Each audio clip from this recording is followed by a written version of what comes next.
So in college, for summer workouts, we had to run hills.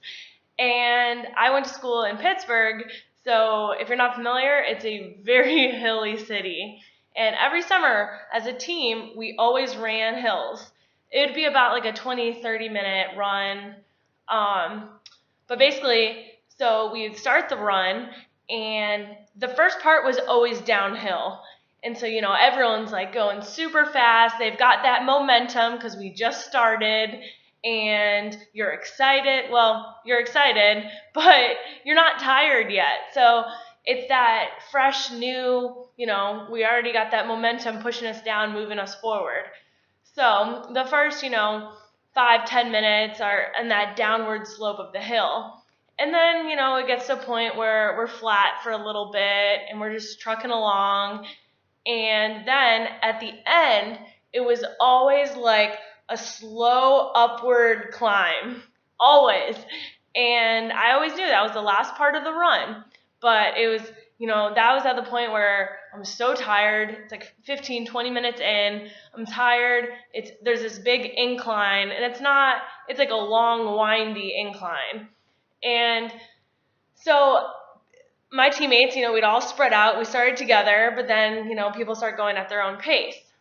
And what got me through these workouts through these runs, through these hills, is that I knew that I could never stop.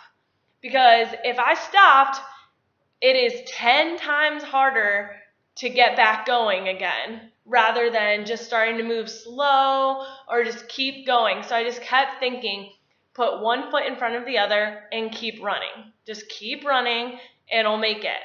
And, I saw teammates who just were going and then they just stopped and they just started walking. And they took forever and they would never make it back up.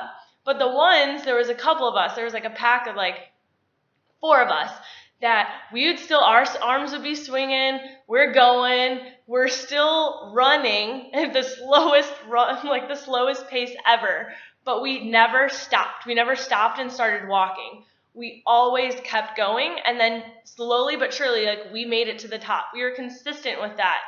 And, we were the ones that always finished, and that it was like 5 of us. We always finished in the first 5. And I swear it's because we never stopped. Because if we would have stopped, that adds up all that time, and it's so much harder, like I said, to keep going. But we were the ones who never stopped, and no matter how slow we were going, we were still going, and then we still made it. So, and then as I started with this business, I started to really think that this business is a lot like those hills I used to run in college. The first year of your business is like this one big hill. You start your business, you're so excited, you've got this momentum, you're going on that downward slope, and you're running. You're running so fast because you're excited. This is a whole new thing for you, a new chapter, and you're just excited about it.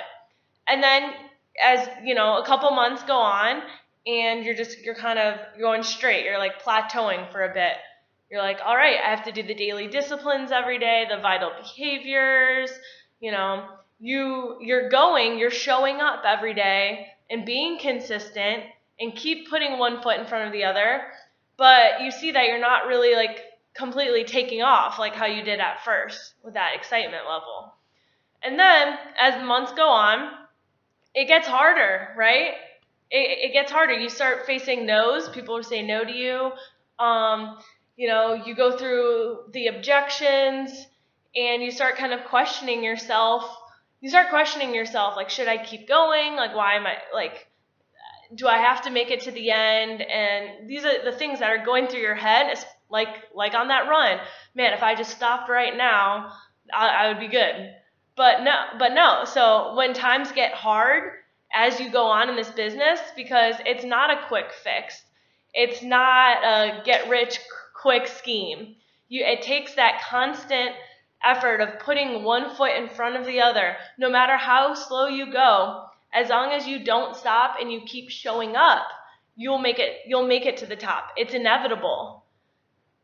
But for the people on my team that would stop and walk, their business would go they would lose all their momentum and all the credibility from people watching them, Comparing that to me and the other 5 who kept showing up every day. Maybe we weren't making big strides, but we kept showing up.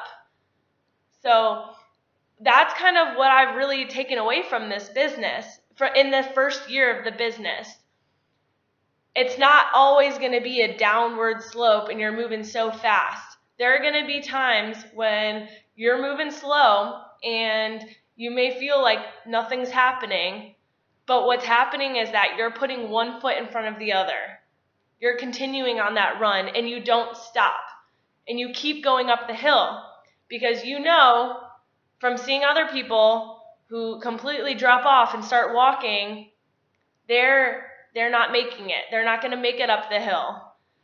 So bringing this back to the business is don't stop. The only way you can fail is if you give up.